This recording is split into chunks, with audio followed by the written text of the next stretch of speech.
अब एक शादी भी बहुत खतरनाक, बहुत पैसा स्पेंड किया गया उसमें जी। और उसमें 2 करोड़ की घड़ी भी गिफ्ट की गई। जी। राइट। जी। अब हमारे इनकम टैक्स ही बोलते हैं कि अगर आपको गिफ्ट मिला है और 5,000 से ऊपर का अगर गिफ्ट मिला है तो आपको बताना पड़ेगा और उस पर इनकम टैक्स पे करना पड़ेगा। ठीक है। तो क्या ये 2 करोड़ की घड़ी पे इनकम टैक्स पे किया गया होगा? हम्म। तो इसको थोड़ा सा मैं एक कहानी के तौर पे बताता हूँ जो रियल कहानी है, ठीक है। और तो शुरुआत करते हैं हम करीब करीब 90s में, अर्ली 90s में। जिनकी शादी के बारे में बात कर रहे हैं उनके पिताजी के पिताजी की बात करते हैं हम, ठीक है। तो उस समय पे क्या हुआ था, 80s, लेट 80s और 90s, लेट 80s आप समझ लीजिए, उस समय पे एक बहुत बड़ी रेड चली थी इनके ऑफिसेस पे। और बहुत खतरनाक वाली रेड थी। और किसी तरह से ऐसा माना जा रहा था कि कुछ भी करके अब ये इतने बड़े उद्योगपति बन गए कि इनको अब रोकना पड़ेगा, क्योंकि अगर इनको नहीं रोका गया तो ये पूरी दुनिया को कंट्रोल करेंगे, देश को तो पूरी तरीके से कंट्रोल करेंगे। और कभी भी राजनीति में कोशिश ये रहती है कि सारा पावर हमारे हाथ में रहे, कोई नहीं कर सके। और इतिहास गवाह है, अब देखिए 91 92 में हर्षद मेहता के हाथ पे गवर्नमेंट का काफी कंट्रोल आ रहा था, क्योंकि वो बहुत मेजोरिटी स्टेक उठा रहे थे ऐसी ऐसी कंपनीज में जो कि अर्थव्यवस्था पे कंट्रीब्यूशन करने वाले थे। सीमेंट की कंपनीज हो गई, रियल एस्टेट की कंपनीज हो गई, एट द एंड वो डेवलपमेंट में हेल्प करने वाली थी। तो उनको रोका गया किसी तरीके से। सेम 2000 में भी हुआ, सेम 2008 में भी हुआ, तो इनको कैसे रोका नहीं जा सकता। तो उस समय पे जब रेड हुआ ना, तो वो रेड की जैसे ही 4 5 दिन वो रेड चली, उसके बाद अचानक से ये खबरों से गायब होने लग गए। खबरों से ये रेड की बात गायब हो गई। क्या उसका आउटपुट हुआ वो कुछ भी नहीं है। और जब भी किसी से पूछा गया, किसी अधिकारी से, तो ये कहा गया कि भाई कुछ भी नहीं निकला, ठीक है। अब इंटरेस्टिंग थी, उसके 6 साल बाद जो मेन अधिकारी था, जो मेन इनकम टैक्स ऑफिसर था, वो परमानेंट पेरोल पे इस कंपनी में काम कर रहे हैं 6 साल बाद। Permanent payroll. परमानेंट पेरोल पे इनके कंप्लायंस टीम पे काम कर रहे हैं। ये जो सबसे बड़े उद्योगपति है इनके कंप्लायंस टीम पे काम कर रहे हैं। चलो ठीक है, कोइंसिडेंस होगा, नौकरी अभी रिटायरमेंट हो गया तो उसके बाद इनने सोचा होगा। अब इंटरेस्टिंगली यहाँ पर क्या होता है कि इनकी जो वाइफ होती है, इनके जो वाइफ होती है, 3 साल बाद अचानक से इन उद्योगपति की जो भी पार्टीज होती है उधर वो दिखती है। ये भी कोइंसिडेंस हो सकता है, हमको क्या पता। फिर उसके बाद क्या हो जाता है कि पति गुजर जाते हैं, उनकी वाइफ कभी कभी दिखती है, कभी कभी नहीं दिखती है। जो इनके 2 बच्चे होते हैं वो भी इसी कंपनी में काम कर रहे हैं। मतलब जिस इनकम टैक्स ऑफिसर ने रेड डाला, जो सबसे ज्यादा हाथ पैर धो के पीछे पड़ा हुआ था, उसकी पूरी फैमिली अचानक से बेस्ट फ्रेंड्स हो गई हैं इस उद्योगपति के साथ। एंड फास्ट फॉरवर्ड, जिस शादी की आप बात कर रहे हैं, उस शादी की कुछ तस्वीरों में गलती से कुछ लोगों ने सेल्फी ले ली थी। आज इंटरनेट पे आप जाके सर्च करेंगे तो शायद आपको मिल जाए। तो वो लेडी वहां पर बेटा, जो जिसकी शादी हो रही है, बेटे के साथ फोटो खिंचवाते हुए दिख रहे हैं। पॉइंट मैं ये बताना चाहता हूं कि हमारे देश में राजनीति और बिजनेसमैन हमेशा हैंड इन ग्लव चलते हैं, और इसी के साथ सरकार भी हैंड इन ग्लव चलता है। ऑब्वियसली सरकार का बड़ा हाथ रहता है, और कहीं ना कहीं ये बिजनेसमैन ही रहते हैं जो सारे रूल्स डिक्टेट कर रहे हैं। तो जो 2 करोड़ रुपए की आप बात कर रहे हैं कि क्या इस पे टैक्स जाएगा, कौन देगा, क्या देगा, ये सारे रूल्स रिग्ड हैं फॉर द बिजनेसमैन जिसकी आप बात कर रहे हैं। आपको एक नॉर्मल सा किस्सा बताता हूँ। आज से ऑलमोस्ट 2 डिकेड पहले, 2 डिकेड के जस्ट बाद, जब इनके पिताजी गुजर गए थे, जिनकी आप बात करें, जिनने इतनी बड़ी शादी अपने बेटे के लिए रखी थी, जब इनके पिताजी गुजर गए थे तो इन्होंने एक फोन लगाया। फोन जाता है मुंबई से दिल्ली के पास, और केवल एक चीज कही जाती है कि भाई इस समय देश की अर्थव्यवस्था को देखते हुए मुझे लगता है कि देश के ऊपर बहुत कर्जा है। सिंपल सा काम करो, गांधी जी का फोटो नोट से हटा दो, मेरे पिताजी का फोटो लगा दो, सारा कर्जा मैं माफ कर दूंगा। ऐसा बोला गया। मतलब आप देख सकते हो the share power of this person जिसकी हम बात करें। लोग गेस करेंगे कमेंट्स में हम किसकी बात कर रहे हैं, नाम नहीं ले रहे।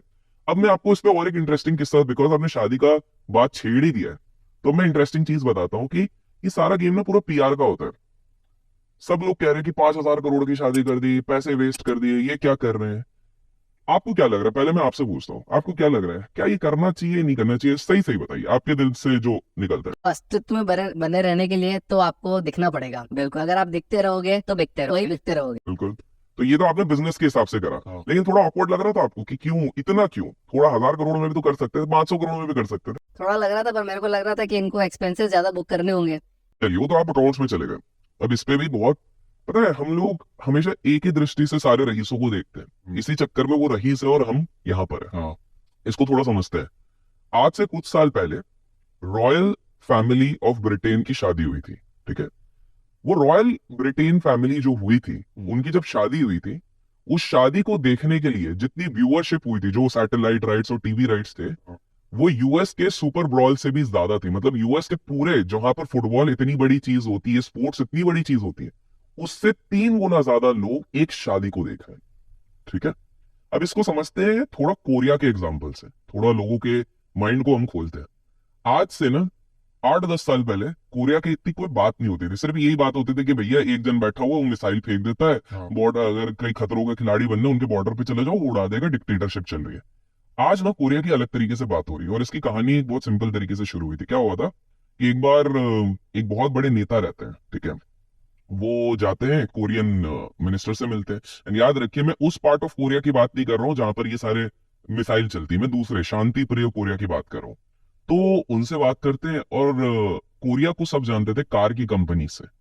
ये Korean cars were actually good. Japanese की बात करते थे मैन्युफैक्चरिंग और कार की, और कोरियन कंपनीज की बात करते थे, राइट। तो ये बड़े मिनिस्टर ऐसे ही मस्त अपना ड्रिंक पीते पीते बोले कि भाई आपको एक राज की बात बताओ। बोले क्या है? बोले जो जुरासिक पार्क मूवी आई है ना, वो इतनी बिकी है जितनी आपकी hyundai की गाड़ियां नहीं बिकी है। जुरासिक पार्क ने इतना कमाया है। तो ये हैरान, बोले ये क्या बात कर रहे हो, उस साल की बात कर रहे हैं? बोले एक साल में एक मूवी ने इतना करा, और हम इतनी मेहनत करके मैन्युफैक्चरिंग प्लांट बना के इतना बज नहीं बना पाए। तो एक कंसेप्ट निकला कि दुनिया में अगर आगे बढ़ना है तो प्रोडक्ट नहीं बेचना है, कल्चर बेचना है। ठीक है, तो इन लोगों ने मतलब एक मीटिंग बिठाई और बोला कि भैया कोरियन कल्चर अब बाहर जाना चाहिए, कुछ भी करो कोरियन कल्चर को बाहर लेके जाओ। फास्ट फॉरवर्ड इनने कुछ सीरीज बनवानी शुरू करी।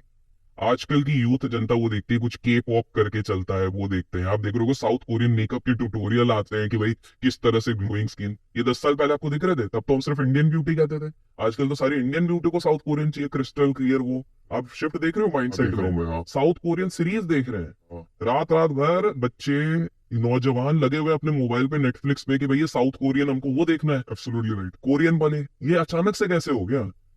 इसका फायदा कैसे होता है अब आप समझाता है, तब आपको मैं धीरे धीरे करके लेकर आऊंगा शादी पे। कल्चर को जब आप बेचना शुरू करते हो, एट द एंड फायदा होता है जिसने ये बेचना शुरू किया, प्लस पूरी अर्थव्यवस्था को। कोरिया में जो टूरिज्म आता था, ये सब आने के पहले, फिल्म लाइन को, पूरा कल्चर को प्रमोट करने से पहले, वो करीब करीब साल के कुछ 7 मिलियन लोग आते थे। ये जैसे ही आया, एक साल के अंदर 19 मिलियन लोग आने लगे, क्योंकि लोगों को पता लगने लग गया, क्यूरोसिटी होने लगी। देखो पैसे की कमी आज के समय में लोगों के पास नहीं है। आज के समय पे लोगों को आप बोलोगे, वो 100 रुपए की जगह पे 800 रुपए की कॉफी भी पियेंगे। 10 रुपए की भी कॉफी मिलती है नेस्कैफे की छोटी सी, लेकिन वो 200, 500, 800 के भी एक्सपीरियंस के लिए पियेंगे। तो कोरियन वालों ने पहले ये चीज क्रैक कर ली। कोरियन वालों ने जब क्रैक करी तो उनका टूरिज्म बढ़ा। अब आप सिंपल सा सोचिए, गोवा के एग्जाम्पल लेते हैं। जब गोवा में टूरिज्म आता है तो क्या सिर्फ गोवा के फ्लाइट्स के दाम को फायदा होता है? नहीं, वहां पे जो बीड बना रहे उनको फायदा होता है, वहां पे जो पब्स है उनको फायदा होता है, वहां पे लोग फिश खाने के लिए जाते हैं, तो कहीं ना कहीं फिशी कल्चर वालों को भी फायदा होने लग जाता है, रेस्टोरेंट्स को फायदा होने लग जाता है, वहां पे दारू सस्ती रहती है, दारू वालों को फायदा होने लग जाता है। एट द एंड जब सबको फायदा हो रहा है तो स्टेट को फायदा होने लग जाता है, देश को फायदा होने लग जाता है। कोरियंस ने ये चीज क्रैक करी। नमस्कार दोस्तों, वीडियो देखिए आपने। पार्ट 1 में आपको थोड़ा सा जानकारी मिल गया होगा। अब दूसरे पार्ट के लिए थोड़ा इंतज़ार कीजिए। और हाँ दोस्तों, वीडियो को लाइक कीजिए, शेयर कीजिए और चैनल को सब्सक्राइब करना मत भूलिएगा। मिलते हैं जल्दी।